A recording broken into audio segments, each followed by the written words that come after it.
Part 1. The Human Among Aliens.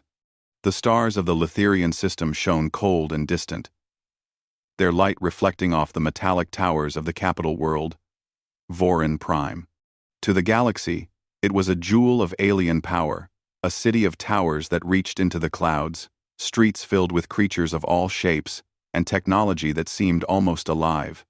But to Elias Carter, the human who now stumbled through its streets in chains, it was a place of danger, mockery, and unending cruelty. Elias had been a captain in the Earth Defense Fleet, but a single miscalculation in a distant campaign had left him stranded and captured. The aliens who took him were Krith, a warrior race known for their strength, pride, and lack of mercy toward weaker species. Humans, according to Krith law, were clever, but weak good only for labor or entertainment. And now, Elias had become a spectacle. He was dragged through the massive gates of the capital. The crowd of Krith citizens, watching with curiosity and derision. "Look at the human." A warrior laughed, his voice like gravel. So small, so fragile, so pathetic. Elias kept his head down, breathing through the tight iron collar that restrained him. Every step he took echoed through the plaza. His heart beat fast, but he did not panic. Panic would be weakness, and weakness would get him killed. As he was led to the slave pens, his eyes roamed over the city. Towering buildings twisted into shapes he could not name, glowing lights that moved as if alive, and flying vehicles that skimmed the rooftops. Despite his chains, his mind worked, observing, noting, analyzing.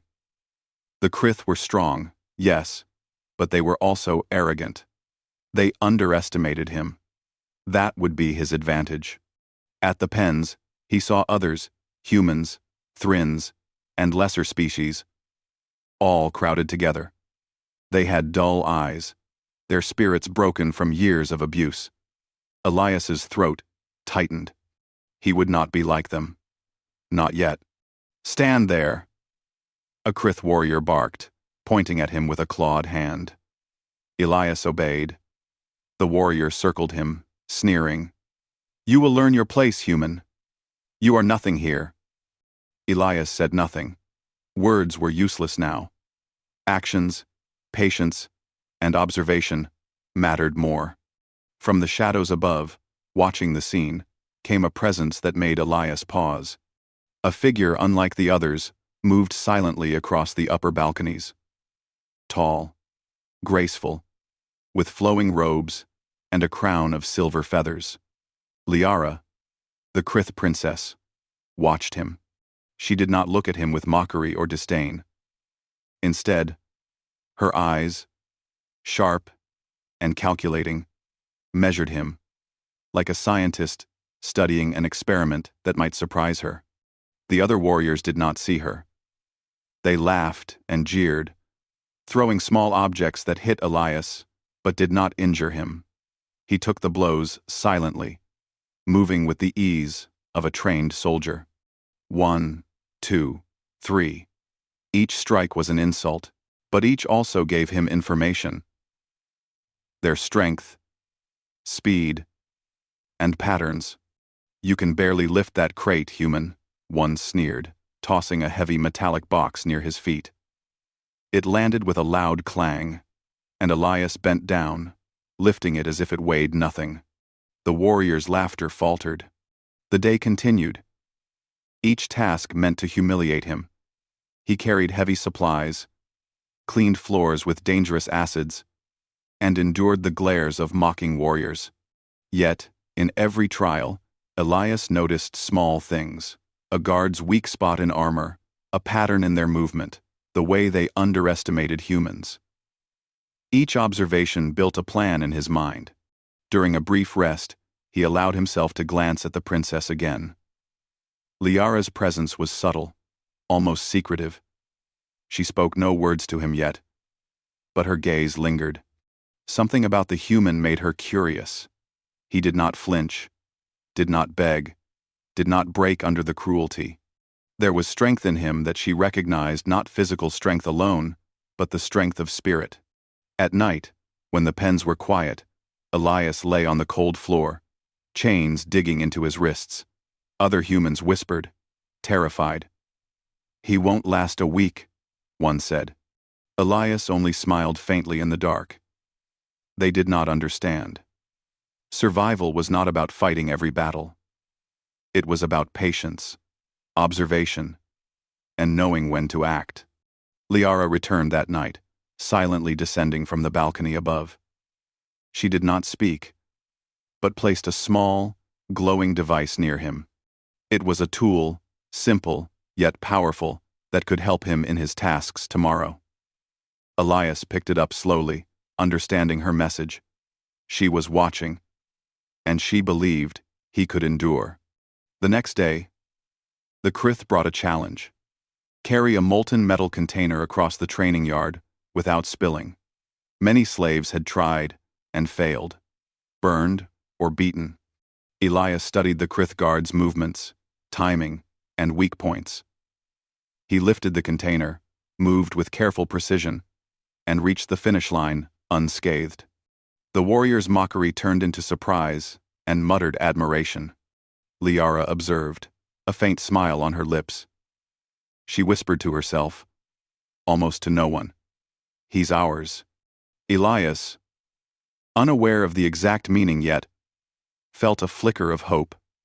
Among all the mockery, one ally watched him, one who believed he could survive.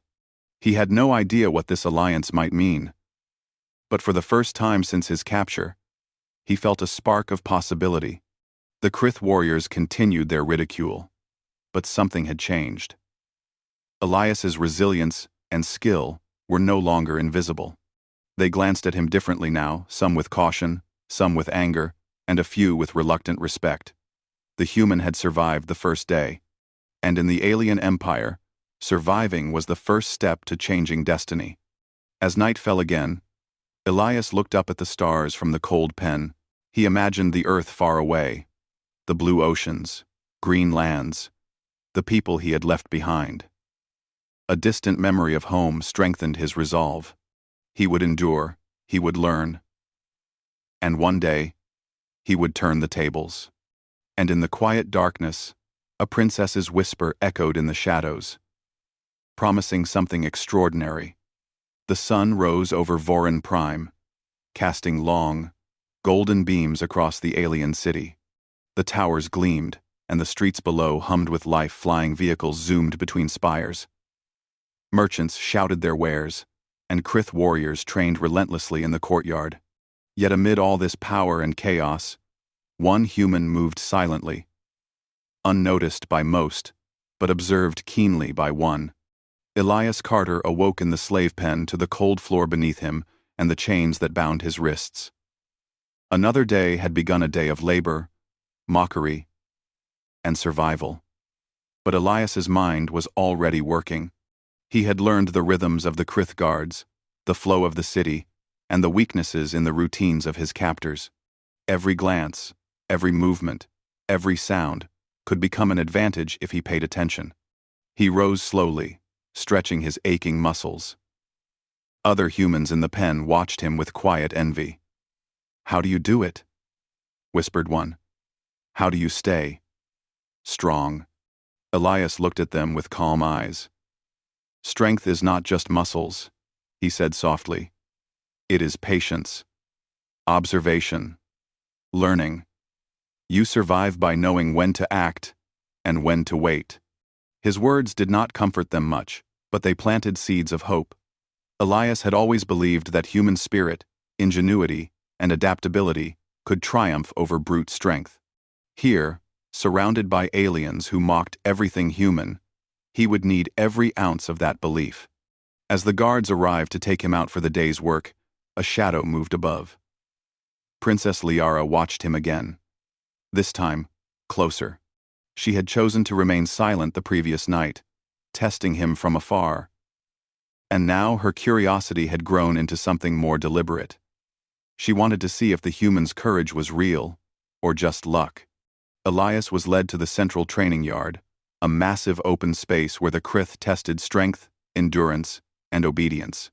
Other slaves worked under the jeers of warriors, performing tasks designed to humiliate. A group of young Krith laughed as Elias approached, their claws flexing with anticipation.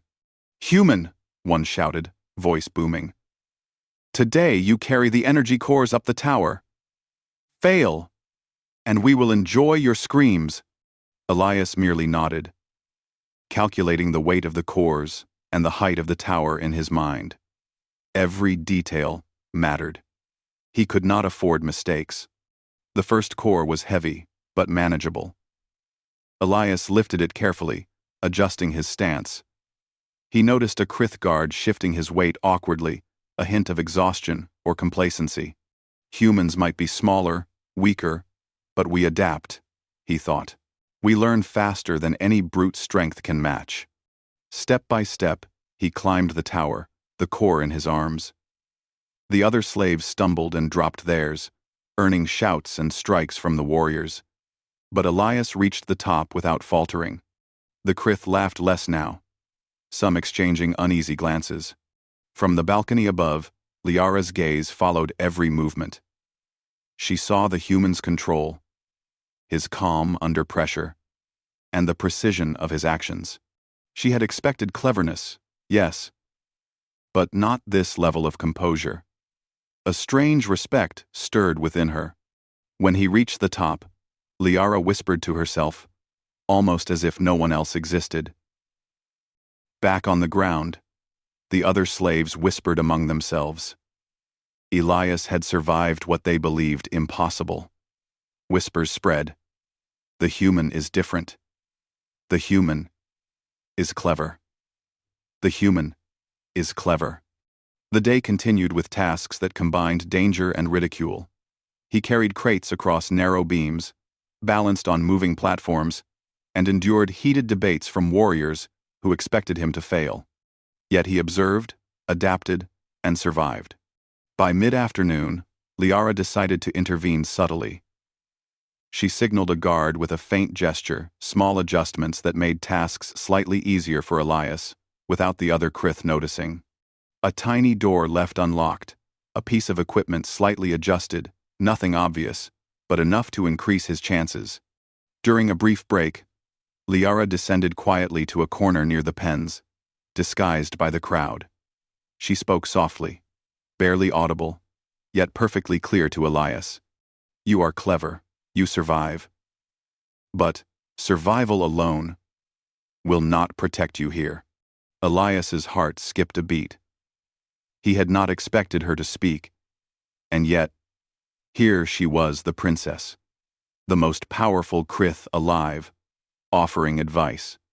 He nodded, respectfully. "I understand," he replied. "I watch. I learn. I adapt." Liara smiled faintly, intrigued by his calm and measured response. "You are different from the humans I have seen," she said. "Stronger. Not in muscle, but in mind. That is dangerous and valuable. Dangerous and valuable." The words hung in the air like a warning. Elias felt a spark of something unfamiliar. Not fear, but curiosity. What did she mean by valuable? And why was she watching him so closely? The rest of the day brought greater challenges. A Krith warrior approached with a new task, navigating a maze filled with traps and moving platforms. Most humans would fail instantly, but Elias's eyes scanned the maze, noting patterns in the trap activations, timing his steps with precision. Step by step, he moved, narrowly avoiding crushing plates, swinging blades, and energy nets. The warrior's mocking laughter faded as the human progressed. By the time Elias reached the center of the maze, the princess was there, waiting. Her expression unreadable. She handed him a small device, a tool that could detect traps before they triggered. "This is for you," she said quietly. "Use it wisely. But remember, the Krith do not forgive mistakes easily." Elias accepted it, bowing slightly. "Thank you, princess." She nodded, then disappeared into the shadows. For the first time, he felt that he was not completely alone. Someone powerful believed in his potential. Even as the day ended, Elias noticed subtle shifts among the Krith warriors. Some eyed him with caution. Some muttered complaints about the princess favoring him. Others, the proudest and strongest, began planning ways to test him further, to prove he was unworthy. That night, Elias returned to the pen. He was exhausted, muscles aching, but his mind was sharp. The human spirit, he reminded himself, could endure much more than the body. And endurance, patience, and intelligence could turn even the direst chains into opportunity. Liara returned silently, her presence calming rather than intimidating. She had seen enough for one day, and yet her mind raced with questions. How far could this human go? Close. Could he truly change the perception of his entire species?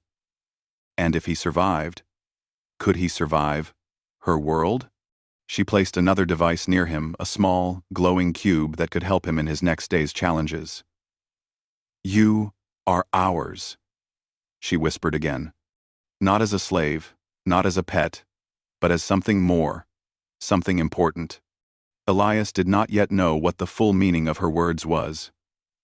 But he understood enough. Survival was no longer enough. He would have to learn, adapt, and grow stronger, faster than anyone expected. He lay on the cold floor, staring at the ceiling of the pen, thinking about the strange, tall, silver-feathered princess who had begun to take notice. He thought of Earth, of the crew he had lost, and of the human spirit that had carried him this far. He made a silent promise to himself. He would survive. He would endure. And one day, he would change this alien world's perception of humans forever. And as sleep began to claim him, the whisper came again, soft and certain in the darkness. In the shadows, both human and princess knew something extraordinary was beginning, a bond that could defy expectation, a spark of hope for the humans, and perhaps a challenge for the entire Krith Empire.